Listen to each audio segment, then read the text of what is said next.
IELTS ஸ்பீக்கிங்கில் நீங்கள் AREA டெக்னிக்கை choose பண்ணிங்கன்னு சொன்னால் உங்களுக்கு கூட பேங்க் கிடைக்கும்.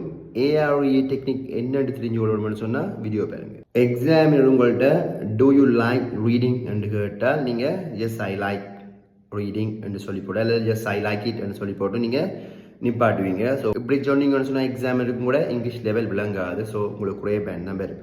ஸோ AREA மெத்தடை பயன்படுத்தி நீங்கள் ஆன்சர் என்ன செய்யலாம், எக்ஸ்டெண்ட் பண்ணிக்கொள்ளலாம். ஸோ இப்படி பார்ப்போம். Do you like reading books கேட்குறேன். Do you like reading books கேட்குறேன். இப்போ என்னோட எக்ஸாமினர் ஏன்னு சொல்கிறது ஆன்சர். ஸோ நான் இப்போ என்ன சொல்லுவேன், ஜஸ் ஐ ரியலி என்ஜாய் ரீடிங்னு சொல்லுவேன்.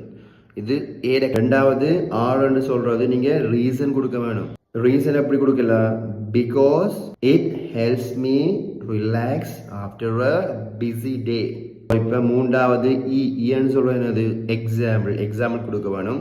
கொடுக்கலாம், for instance I finished a novel last week. ஏன்னு சொல்கிறது என்னது, அட் மோர். நீங்கள் இன்னும் கொஞ்சம் ஆட் பண்ணலாம். சரியாக தான் ஏன்னு சொல்லுவோம். அட் மோர் இன்னும் மட்டும் ஆட் பண்ணலாம். கடைசியாக ஐ usually read before I sleep. இவ்வளோ தான். ஸோ அப்படி உங்களுக்கு நிறைய வீடியோ வேணும்னு சொன்னால் சேனல் ஃபாலோ பண்ணுங்கள். And also don't forget to subscribe. Thank you.